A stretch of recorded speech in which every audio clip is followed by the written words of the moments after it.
Hi friends, నేనైతే వడియాలు prepare చేసుకోవడానికి ఈరోజైతే బియ్యాన్ని అయితే నానబెట్టుకోవడానికి బియ్యము మరియు సగ్గు బియ్యం రెండు కలిపి అయితే నానబెట్టుకున్నాను. బియ్యం అయితే నైటే నానబెట్టుకుంటే ఇలా తెల్లారేసరికి మంచిగా నానుతాయి. నేనైతే ఈ గ్లాస్ రైస్ని నానబెట్టుకున్నాను. ఇందులో పావు వంతు ఇక్కడికి సగ్గు బియ్యాన్ని అయితే నానబెట్టుకున్నాను. ఇంకా ముందుగా టీ అయితే తాగేసి స్టార్ట్ చేస్తున్నాను.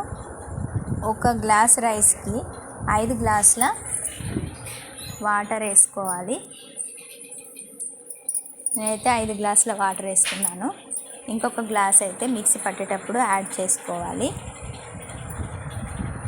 ఇప్పుడైతే 5 గ్లాసులు ఎసరు పెట్టేసుకుంటున్నాను స్టవ్ వెలిగించి. ఈలోపు ఈ ఎసరు వచ్చేసరికి మిగతా మనం మిక్సీకి వేసుకునే ప్రాసెస్ చేసుకుందాం.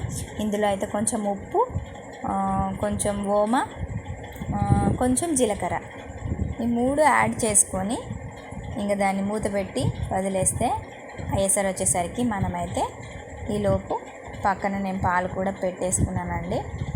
ఇప్పుడైతే నేను ఈ గ్లాస్ వాటర్ వేసుకొని పిండిని మెత్తగా మిక్సీకి వేసుకుంటున్నాను. పిండి చూడండి మంచిగా మెత్తగా ఉండాలి, బరకగా ఉండద్దు. మెత్తగా మిక్సీకి వేసుకున్నాను. మిగతా రైస్ కూడా మిక్సీకి వేసుకున్నాను. పిండి అంతా ఇలా జారుడుగా ఉండాలి. అప్పుడే మనం ఎసరులో వేసినప్పుడు ఉండలు కట్టకుండా మంచిగా వస్తాయి. చూడండి ఇప్పుడు ఎసరు వచ్చిందేమో చూద్దాం. ఈ లోపు అయితే ఎసరు వచ్చేసింది. మనకు టైం వేస్ట్ కాకుండా ఇప్పుడు ఈ ఎసరులోకి మనం మిక్సీకి వేసుకున్న ఆ పిండిని అయితే ఇందులో వేసేద్దాం. దీన్ని అయితే కొంచెం సిమ్లో పెట్టుకొని వేసుకోవాలి. ఇప్పుడు దీన్ని ఉండలు కట్టకుండా చెంచాతోని కలుపుతూనే ఉండాలి. కొద్దిసేపటికి అది చిక్కగా అవుతుంది. చిక్కగా అయ్యేంత వరకు కలుపుతూనే ఉండాలి. ఒక 10 మినిట్స్కి అయితే చిక్కగా అయిపోతుందండి. అది ఎక్కువ టైం ఏం తీసుకోదు. చూడండి అప్పటికంటే ఇప్పుడు ఈ టైంలో టేస్ట్ చూసుకొని కొంచెం సాల్ట్ తక్కువ అనిపించింది నాకైతే. కొంచెం సాల్ట్ అయితే యాడ్ చేసుకున్నాను. చూడండి చిక్కగా అయింది కదా ఇందాకటి కంటే. ఇప్పుడు చిక్కగా అయిన తర్వాత దీన్ని మనమైతే చల్లారిన తర్వాతనే వడియాలు పెట్టుకోవాలి. అందుకోసం అయితే ఇది బాగా కలుపుకున్నాను. నేను అడుగు నుంచి కలుపుకున్నాను. ఇంకా దీన్ని ఫ్యాన్ గాలికి అయితే పెట్టేసుకున్నాను. ఇది మొత్తం చల్లగా అయ్యేంత వరకు మనం ఇంకా వేరే పనులు ఉంటే చేసుకున్నాను. ఇంకా లోపు కవర్ అయితే ఒకటి ప్రిపేర్ చేసుకొని ట్రైల్ అయితే వేస్తున్నాను. వడియాలు కవర్లో నుంచి బాగా వస్తాయా లేదా అని. బాగానే వస్తున్నాయి. ఇంకా నేనైతే ఆ పిండిని అంతా మంచిగా బాగా కలుపుకొని ఇంకా ఎండలోకి వెళ్ళి అయితే నేను వడియాలు అయితే పెట్టేశానండి. ఇలా బదరగా అయితే పెట్టేశాను. ఎండ బాగా ఉంది.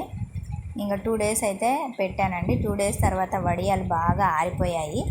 ఇప్పుడు ఈ వడియాలు తీద్దామని వెనకాల నుంచి అయితే కొంచెం వాటర్ చల్లి అప్పుడు తీస్తే వడియాలు తొందరగా వస్తాయి. చూడండి తొందరగానే వస్తాయి. కొంచెం వాటర్ ఎక్కువ వేసి మంచిగా క్లాత్ మెత్తగా అయితే ఈజీగానే వచ్చేస్తాయండి. ఇలా అయితే వచ్చేసాయి. ఇంకా వడియాలన్నీ తీసేసి ఇందులో అయితే వేసేసుకున్నాను. చూడండి ఎంత బాగా వచ్చాయో.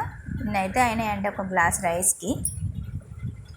ఇంకా నేనైతే వీటిని పప్పుచారులోకి బాగుంటాయి కదా అని వేపుతున్నానండి. చూడండి ఎంత బాగా వస్తాయో. నేనైతే ఆయిల్ కొంచెమే వేసి కొద్దిగానే వేపుదామని చూస్తున్నాను. కొద్దిగానే వేపానండి. ఇవైతే చాలా క్రిస్పీగా, టేస్ట్ అయితే చాలా బాగుందండి. ఎందుకంటే సగ్గుబియ్యం కూడా వేసాం కదా. మీరు ట్రై చేయండి. Please subscribe. Thank you for watching.